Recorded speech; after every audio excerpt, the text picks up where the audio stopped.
Hey everyone, welcome back to another video. Although we were all hoping to get Black Panther T4 with the movie tie-in and the mid-month, reluctantly we got Captain America instead. And I have to say, even though I wasn't really that enthused when he was announced, seeing that he has some PvP value, having an iframe ignore and other PvP centered skills, kind of enticed me a little bit more to T4 him. Originally, I was gonna skip upgrading him in favor of waiting out to see if we actually do get Black Panther T4, which I still hope that we do, since there is a little bit of time before the next major update comes. But regardless, I did upgrade the character, and you can see how he performed in PvE and PvP across pretty much all of the modes, and I also went the extra step and tested out multiple CTPs this time. Most of the testing that I did in PvE was with a mighty CTP of destruction with the strike proc, since I already had that equipped on him previously. Besides that, I also have his artifact equipped, since that was previously released with his last uniform. And fortunately for me, I have a 5-star version of it that also has additional damage versus villains, which means that I have nearly 30% additional damage to villain enemies. I forgot to test the character with no damage proc when I ended up switching CTPs for the PvP testing, and because of that, the initial testing begins on stage 24 of Knull, with no leadership or support and just that mighty CTP of destruction. I completed that stage with about a minute and 40 seconds left, which wasn't really too telling for me, so I also did another test on stage 60 to see if he could complete the first phase within that 2-minute window. Surprisingly enough, he did complete the first phase within that 2-minute time frame, which means that he could potentially have cleared the stage entirely, and a character that can do that at level 70 on a stage 60 of Knull with just a mighty CTP of destruction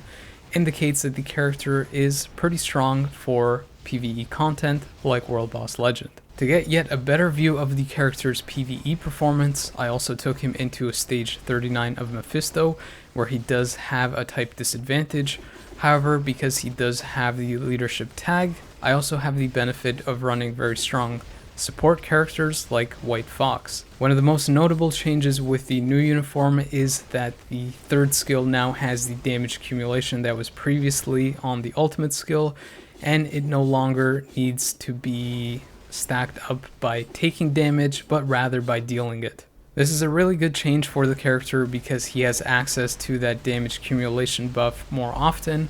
and it's able to be filled up a lot easier. Besides that, the ultimate skill no longer needs to be charged up and is basically just a regular skill that you can also control with the V-pad and allow you to avoid damage. These changes, in combination with the additional procs and damage buff increases in his kit, as well as the fact that he has a self-debuff removal, allow him to not only deal a lot of damage, but also be fairly tanky. Even though I had a type disadvantage on this stage, I was still able to clear it with over 60 seconds left. I have to say though that if you do want to build the character specifically for PvE,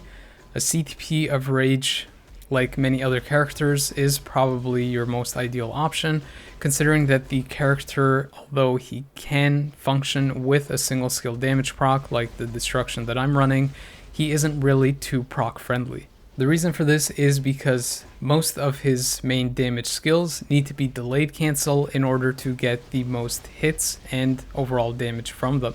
For example, the 5th skill can be cancelled to get the buffs from it, but you won't get most of the damage that occurs after he jumps up and lands on the ground. Similarly, the 4th skill looks like it can be cancelled, but most of the damage from the skill comes after the kind of sweep that Iron Man does with the missiles and when he does the laser skill afterwards. I actually ended up dying in this particular test, but based on the amount of damage I was doing over time, I probably would have finished this fight with about anywhere from 4 minutes and 30 seconds to 4 minutes and 50 seconds remaining, which I have to say is quite good for a suboptimal build and puts the character upgrade more in line with the one that Venom got, as opposed to the one that Moon Knight got, which was inferior. It's fitting that I mentioned the character's upgrade is more in line with Venom's rather than Moon Knight's, because his performance in ABX and ABL afterwards kind of reflects that as well. he doesn't seem to be as good as Moon Knight there, since he seems to be lacking the number of hits required to score higher in those modes. This is a bit ironic considering that the character has all of the effects needed to cancel the bosses in both Alliance Battle Extreme and Alliance Battle Legend, which includes Paralysis, Silence, and Burn for ABX, and Fracture and Incapacitation for ABL. The character is by no means bad at these modes, since I was able to score around 9 million with that CTP of Destruction, meaning I probably could have scored close to 10 million or more with CTP of Rage. However, his performance did seem to fall off in ABL, since I was only able to score around 2.3 million, but you also have to keep in mind that I was using a single skill damage proc, which is very difficult to do in this mode considering that there's so many minions and things surrounding the boss and messing up your damage proc. If I was using a CTP of Rage, he likely would have scored past the 3 million mark, probably past the 3.5 million mark too. However, it's a little bit unclear as to how the character performs unless I actually build him specifically for this mode. So you do have to take these results with a grain of salt. Despite the fact that the character doesn't seem to be in the top end of these score-based modes, he still seems to do quite decently in them. He might not be meta in these modes, but he'll probably be useful for most players considering all the different cancel effects that he has. Once I took the character to level 80, he was able to complete the first phase of Knull with about a minute improvement, and was able to complete the stage entirely with over 2 minutes left. And then on stage 39 of Mephisto, I saw a 2-minute improvement in the clear time there. Because I couldn't really take the character any higher in World Boss Legend stages with his current uniform, one of the things that I did was to actually equip his previous uniform that made him a blast villain, and see if he could complete the higher stages with that. Unfortunately, the level 80 upgrade with my current build wasn't enough to complete the first phase in about a minute or so, meaning that the character wouldn't have completed this fight overall. But because the character only took about 30 seconds or so past that 1 minute window, this means that when he gets to T4, he should be able to finish that stage. On the lower stages, however, you can utilize the new uniform versus World Boss Legend Gorr, and I actually did that and was able to complete stage 29 with over 2 minutes left. This is actually a pretty amazing clear time, since I've used T4 Moon Knight with a mighty CTP of energy on this stage and sometimes cleared this fight slower. With the level 80 upgrade, his performance in Giant Boss Raid improves by around 30 to 45 seconds or a little bit more, and because you have easy access to his artifact, which you can get from Dimension Rifts, I believe, the character becomes a pretty decent option for this mode, since you have the artifact to give you that little bit of extra damage in the second phase, where your pierce damage gets reduced and the artifact or instinct damage gets increased. This is especially true if you can upgrade the character to T4, where the instinct damage plays an even bigger role. You can see that in the character advancement sheet, where the Justice instinct damage increases the most, followed by HP and physical damage. His HP and damage don't really get improved by too much, but they were already at a really high value considering the T3 stat bump was so massive. You can see that even though the physical damage improved by about 8,000,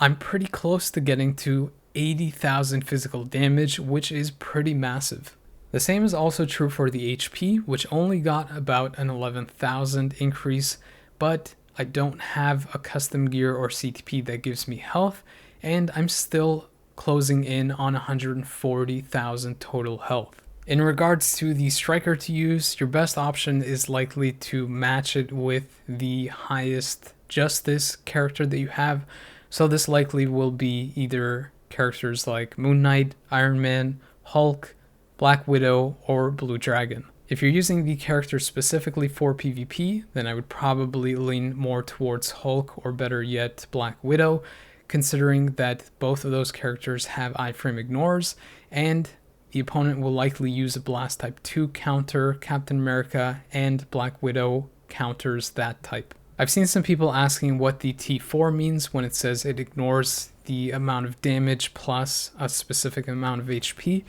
And from what I gather and the testing that I've done and the results that I've seen, It basically means that you won't be able to basically get one shot when the T4 is active, since any damage that goes past your total health and the little bit extra that's included will basically get reduced. It doesn't mean that you become immortal, since you still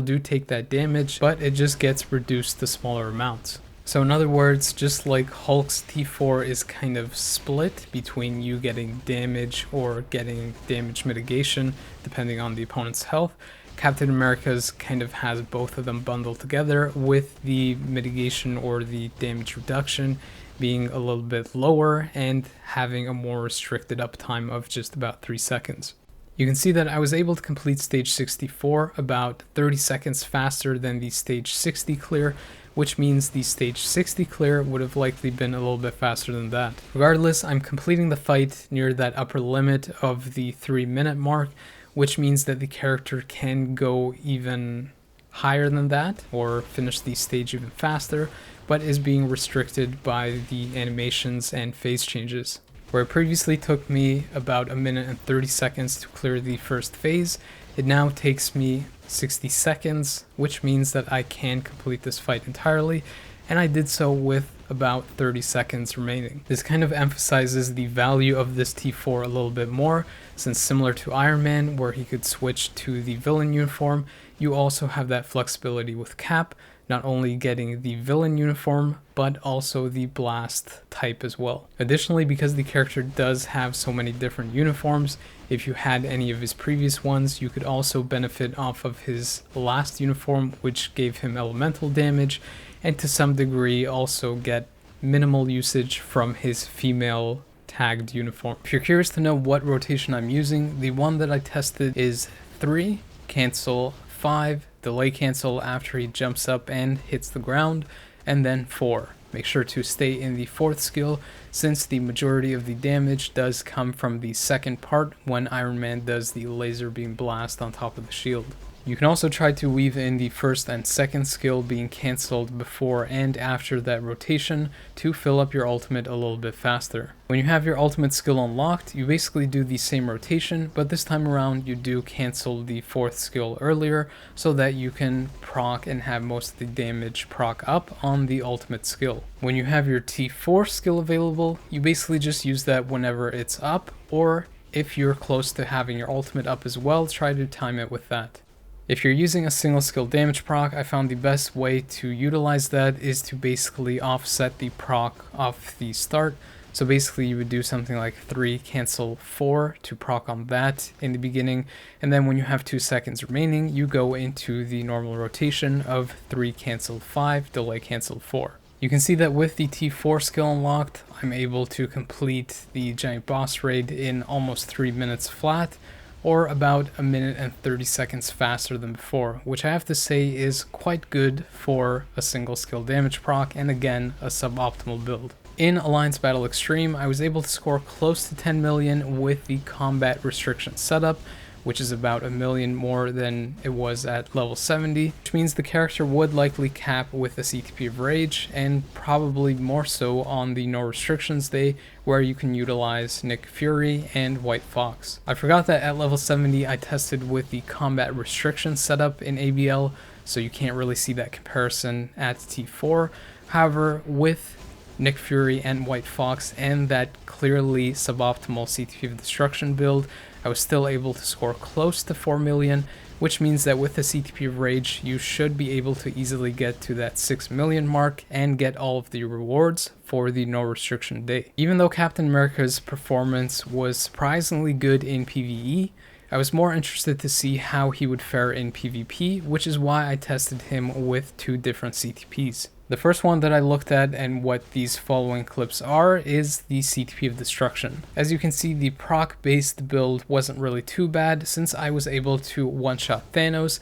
and even a T4 Hulk. However, versus characters like Warlock, since Captain America does take a little bit of time to wind up and do his damage, he does end up getting one shot, not only because Warlock has a type advantage, but usually because the opponent has a damage proc on them, which almost guarantees that Captain America will die. The other disadvantage that I found with a proc-based build like Destruction is that Captain America already has penetration on his 3rd skill, so the penetration from the destruction is basically redundant and won't really serve a purpose. To add to that, the third skill doesn't even necessarily need a damage proc, since the massive amount of damage accumulation you get when you start dealing damage with the third skill often leads to a one-shot anyway. And as you can see from these clips, Captain America doesn't really have too much issues taking out the opponent. You'll see that sometimes the damage proc doesn't even activate and he'll still one-shot them. However, he doesn't seem to end up surviving against multiple enemies,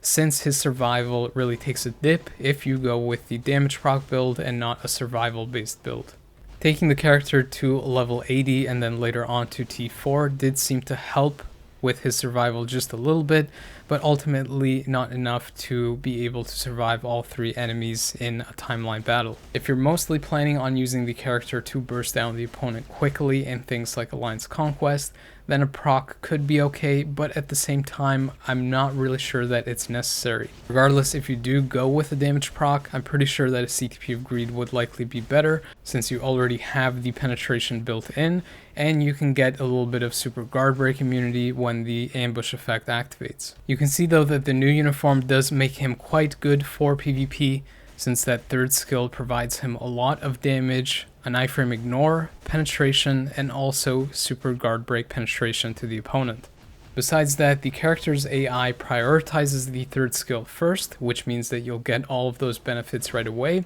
and then usually follows up with the fifth skill, giving you even more damage from the buff that's found on the fifth skill, and then from there typically goes back to the third skill, or if that gets cancelled or any skills get cancelled, it'll go into the fourth skill. This is both good and bad, because on the one side he gets the benefit of constantly spamming the iframe ignore skill, getting penetration, the damage accumulation, all from the third skill, as well as the super guard break penetration to the opponent.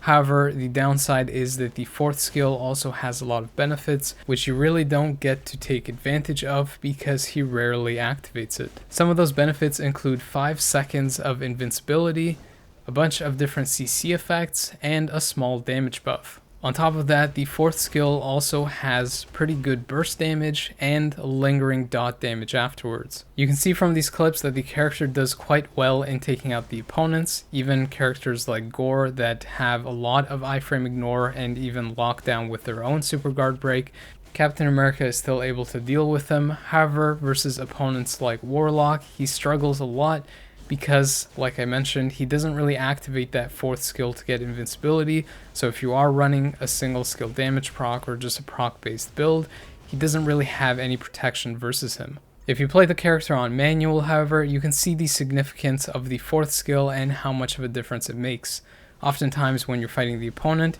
you basically want to just use the fourth skill, cancel that immediately, and then just follow up with the third skill to iframe ignore and burst them down instantly. No character can really tank some of the skills that characters now have in timeline, so you're going to have to kind of know when to dodge the opponent's skills, but for the most part, all you really have to do is just use the 4 and 3 and basically just run around when the opponent is using their one-shot skills and then do the same thing. Because I wasn't really too happy with Captain America's performance with that CTP of Destruction, I also decided to test a mighty CTP of Authority with the Steel effect to see how it would compare. It ended up being much more consistent and is the one that I would recommend if you go with a survival based build. There's several reasons why I went with an authority over alternatives like a CTP of Regen, for example. One of them is because he doesn't really use that fourth skill, so he doesn't really have Invincible in his kit, and with the CTP of Authority he does have that.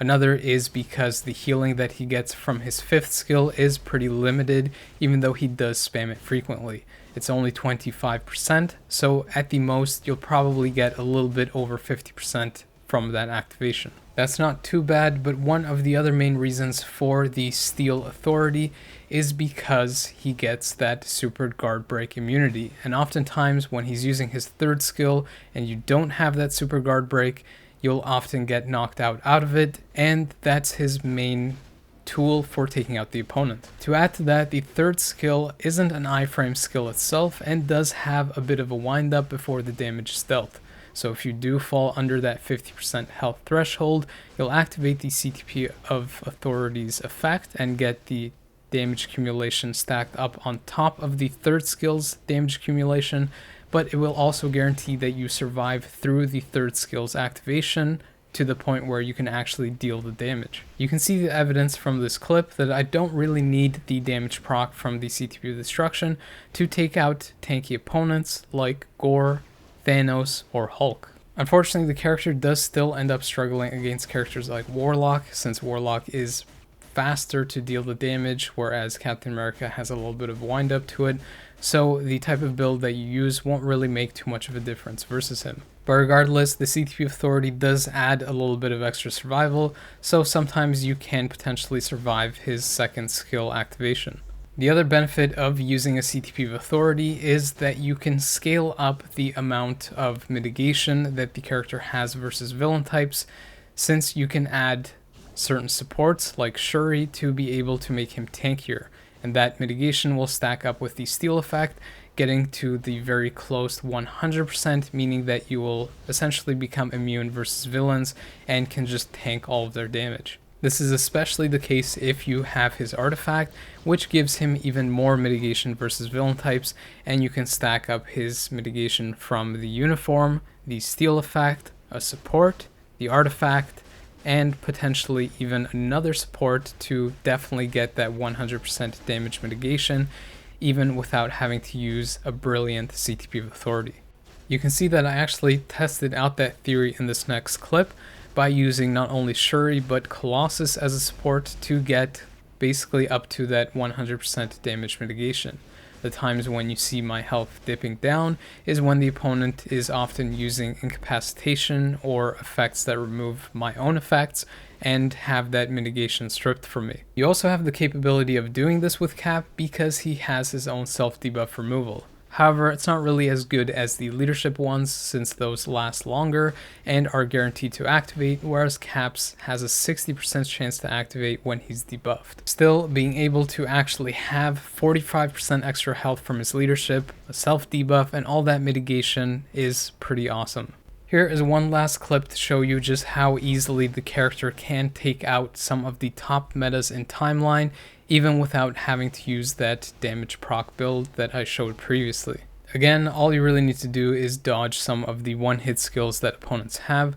such as Gorr's second skill, Thanos' fourth skill, and Hulk's fourth skill as well. Then after that, like I mentioned before, you just use the fourth skill to get an extra layer of damage, that invincible and a small damage buff, and then follow up with the third skill finisher. If that doesn't finish them, then all the damage accumulation going into the fifth skill definitely will. I was also able to get some quick tests in Alliance Conquest, with the first clip being a CTP of Destruction build. With that proc, I was able to one-shot all of the other opponents, however Thanos was able to survive. Because I had no survivability, I basically wasn't able to go through another rotation to be able to one-shot him. In the next clip, I switched to a CTP of Authority to see if he could actually still take out Thanos without the damage proc, which he was able to do, and also able to trigger Hela's artifact, meaning that if he survived a little bit longer, he might have been able to win this fight. You can see in the clip afterward that once I started incorporating Shuri into the team, he was not only able to take out Thanos and Hela, but survive long enough to be able to outlive her artifact's immortal effect. I wanted to see how good his survival was, so I took him up against Carnage, but in this particular fight, the opponent didn't have that immortal artifact, so I just ended up quickly winning. The last test I did was to kind of push his limits and see if he could beat a Thanos, Hela, and Hulk. And although he wasn't able to, because Hulk's fourth skill iframe is a lot faster than the third skill iframe ignore that Captain America has, I was still able to one-shot Thanos right away and trigger Hela's artifact. This means that if I did put him with other metas, he likely would form a really strong team in Alliance Conquest. So if you take into consideration the results of this testing, as well as the fact that this is the 6th combat T4,